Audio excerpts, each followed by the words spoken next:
Hey, what's up, guys?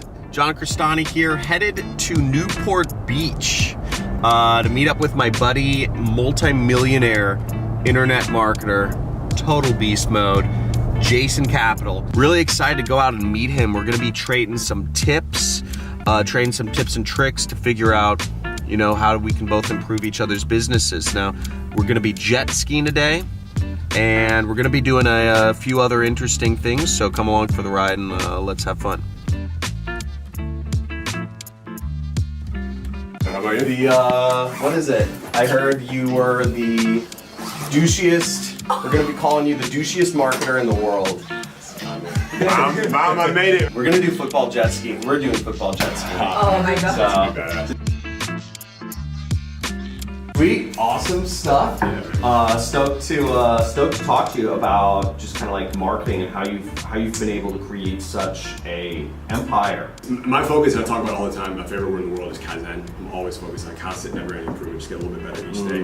That's how I approach copy, marketing, business, health, like everything, right? I didn't want to have a life like my parents, was how I looked at it. My dad would I see him for 5 minutes before he goes to work, and then he comes home at 7 p.m. I see him for 20 minutes, he's already tired. Like that was, I didn't want that life. Interesting, yeah. And all my friends they were fine with it. And I'm like yelling at them, like, you guys realize next year you're gonna be fucking in a cubicle having a terrible life, like getting yelled at by some spineless boss for some soulless corporation. And you're just gonna like be this invisible face, like in the forgotten sea. And I was like, you guys okay with that? That's fine, that's not for me. But all I knew, like dude, money was never a motivation for me. It's still not. It was just, I always had to be different. Like that's my motive. Like I'm just a renegade. Like I'm not Eminem and Jay-Z on Blueprint 2001, but like renegade is just like, so I was open to new ways of doing things, a different life, a new way of making money. So one of the schools I went to before Michigan State was Florida. I met Elliot there for like a minute, and we stayed in touch. And Elliot was writing his first ebook. This was 10 years ago. And he's like, dude, you gotta write yours. And I'm like, what am I gonna write about? He's like, write about basketball. That's what you played in college. I was like, all right. So I wrote an ebook. It was teaching basketball players how to dribble better so they could get a scholarship.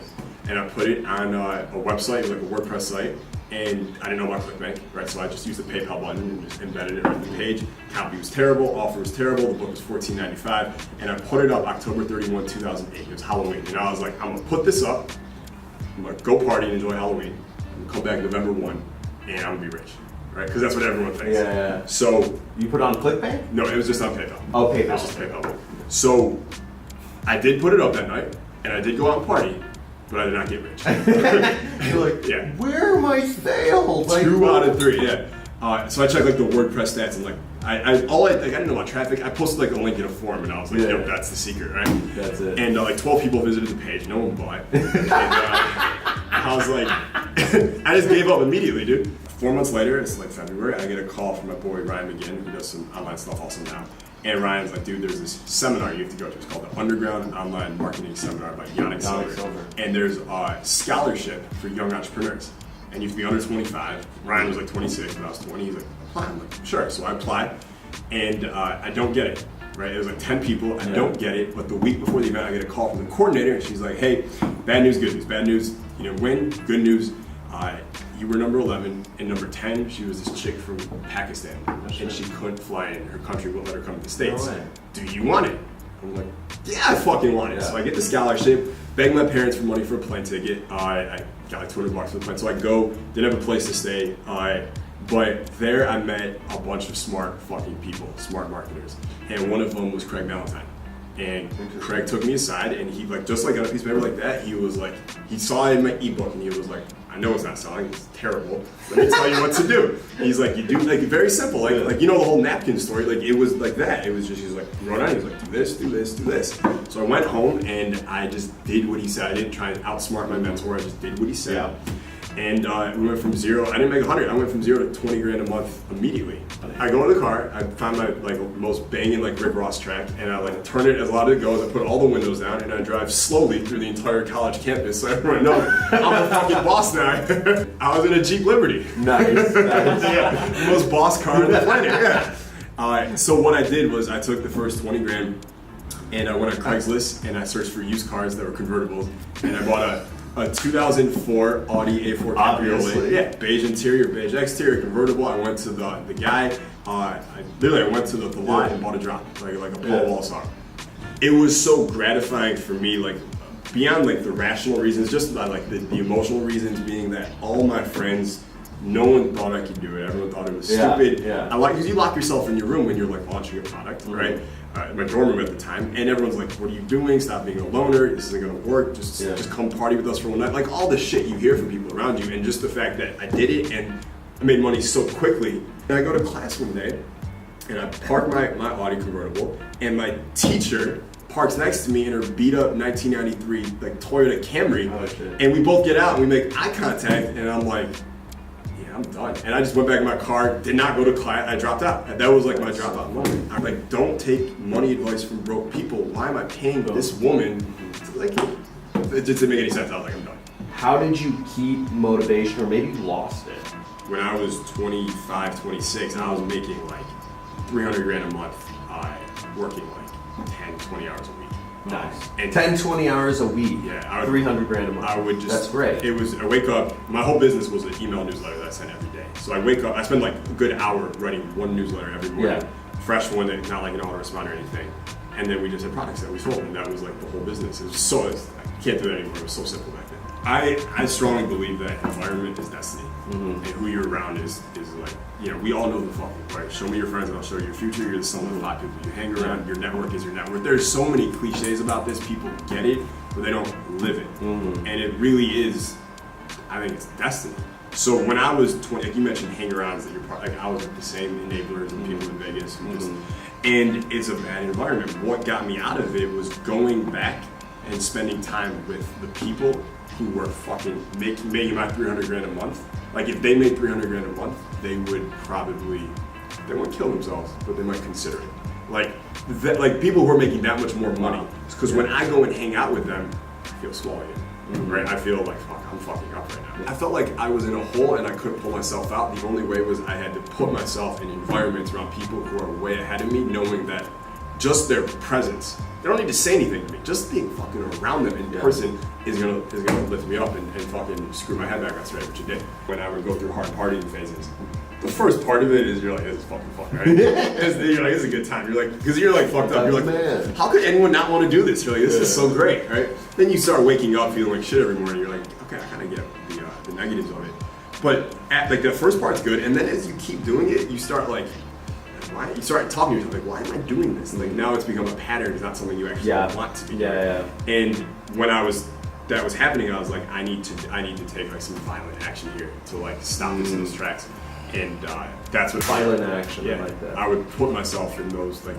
I'd start calling these people like, yo, where are you? Like, I'm flying out there. I just want to be like, you don't need to talk to me. I just need to be in that environment. I need to pull myself out of this one. Interesting. For a little bit. That's dope. Yeah. Really cool. And I love how you throw events too, by the way, just kind of on a side note. That's neat. The experience people get at these live events is just like, it's life changing, man. Yeah. I launched an online product, one that we put a lot of time into, and no one bought it. And we didn't know why. It was our first miss. We like hit like 8 home runs in a row, and all of a sudden no one's buying it. And on day 2 of that promotion, I was like, well, I'm not gonna keep selling something no one wants. And I created an entire funnel to sell a live event that didn't exist the same day, put it out there, and all of a sudden people bought tickets like gangbusters. Oh shit. So then I was like, and there was like 2 months until the date for this event I was planning.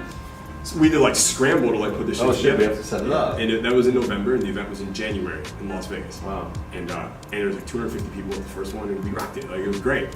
And then I was like, meeting my customers in person and seeing the impact, I was like, this is good, because behind a computer, like when you get a testimony from someone that's like, John, I'm making like 8 grand a month now, I quit my job, you're like, oh, that's cool, and then you go back and play with your kids, right?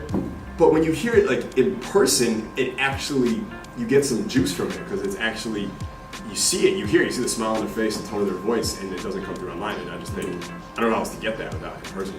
What would you say is the most important skill to just starting an online business? What is some of your advice for people looking to? Is it copywriting? It's 100% copywriting. I don't know any online marketer who makes a lot of money that isn't a ridiculously good copywriter. It's words that sell, it's salesmanship in print. It's, to me, because the landscape has changed online, to me copy is just, it's the messaging. Yeah. That's all. It's just one word. It's the messaging. Whether the messaging is on a webinar, a VSL, on a phone script, on social media, Instagram, YouTube, wherever. It's just the messaging that's coming across. It's your fucking caption on social media. It's your swipe up story on Instagram. It's your Facebook ad. It's your landing. It's everything. Everything you're doing online, like everything we do online, is to get a sale. Right. That's as businessmen. That's the whole point. Right. And then we want to help the customer once we get them. But marketing entails get the sale, and everything you have to do to get the sale. Every step requires copy. Yep. There's no like other stuff you can outsource, right? But you never want to outsource your copy.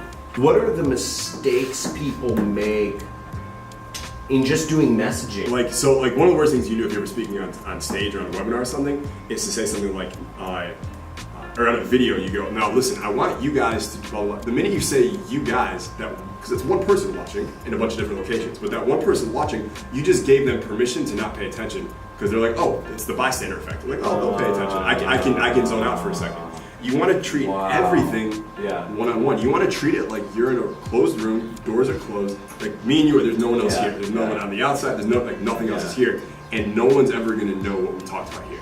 Like if you come into the copy with that frame, then you're going to have a one-on-one intimate conversation. And how do you bring that same mentality to your webinar registration videos, your Facebook ads, your sales copy, like everything? That's how it needs to be. It's all video. So like there's this new wave coming where you gotta be able to write copy, you gotta be able to speak copy, especially with social media, right? Like I don't know how it is for your company, but almost half of our internally driven revenue comes from our Instagram versus our email list. Wow. And it was not that great. Yeah. And on Instagram, it's like posting stories, it's all video, right? So I don't like, if I'm doing a story, I don't sit there and write a sales letter and then memorize it and then say it. I just gotta be able to, like if you tell me to do it right now, I'll do it because I have to be able to do it off the cuff. I think people are advertised to more than ever. They see advertising like crazy. Like Gary Bencivenga is one of the best copywriters ever, right? His whole thing is so what, right? Or no, that's what, yeah, sure. Right, it's those two words. He goes, 2 days worth of marketing, you put a message out there, and the prospect's response is, yeah, sure, because they don't believe it. And he said that 10 years ago. Now, they don't believe fucking anything now. When you talk about pain, no one goes, yeah, sure, because you're not making any promises. You're not making any claims, but you're sucking them in, right? So one thing I try and train my copy clubs and even myself is this idea of like, we need to focus so much more on where they're at and where they don't want to be anymore versus where they can go. When you describe their pain better than they can themselves, they automatically. How'd you do that for the big boss niche? Would you be like, are you tired of your asshole boss, or would you go more specific? See, you got to drill down deeper. You go deep, right? Because one of the best tactics you can use is if you can say the words that they say only to themselves. The power of a few words is amazing. So, what other any other major mistakes? So being boring is like the biggest sin in marketing. Just don't be fucking boring. A lot of people making the same kind of promises, same kind of tonalities, same energy, same fucking hairstyles. You play with tonality a lot. I've noticed. Yeah. Is that conscious or is that just who you are? I train that for sure. Oh, you train? Yeah, I went through a bunch of Jordan Belfort's trainings on tonality. No which shit. is amazing stuff. John Benson was a copy coach of mine who talks a lot about tonality also. And then just from my dating background, vocal projection, vocal tonality in terms of attracting the opposite sex is humongous. There's like one of the greatest predictors of how attractive you are to women is your voice as a man. So all those things together, you put them in a pot, and you get someone who really works on this stuff. Like in my book, in Higher Status, we have a whole chapter just on tonality, where I teach it because I think it's huge. And again, if you're on video, it's huge, man. So they're like watching a fucking cat video, and then all of a sudden this dude's like, "Stop chasing money." Right, and it's a lie to go, "Stop chasing money." Like, what the fuck? Yeah, that's what I was like. What? And then it's here, and then you want a mansion, you want a Ferrari, you want to take trips around the world, you want to go to Spain or Italy or Greece or Ibiza with your friends. You think you need money for that? You don't need money for that. You don't need money at all. These are such sinister little lies that we were sinister fed little by lies. teachers and parents. Yeah, but the tonalities are like, it's all over the place. Yeah. But it keeps you watching. You can't. Keeps you watching. So the human brain, as long as you change the tonality every like 3 to 5 seconds, it's like a hypnotic trance. Holy fuck. Yeah. As the content creator, it's also our responsibility to do everything we can to get them to take action, including entertaining them even in the process. Don't be boring.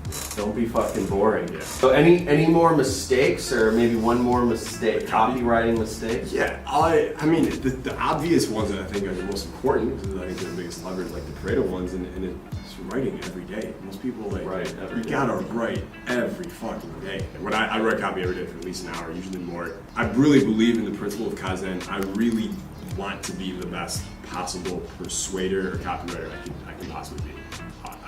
You have to do it every day. So even when I didn't have sales letters or emails or webinars to be like working on copy for, I'll just sit there and I'll write headlines for an hour for a product I could imagine making one day. Make sure you subscribe to Jason's channel. I'll ping it somewhere like right here.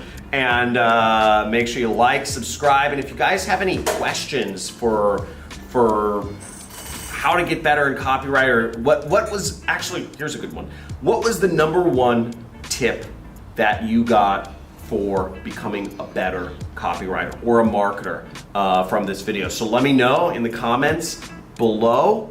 I'm gonna be doing a crazy giveaway, so best comment will get something very special.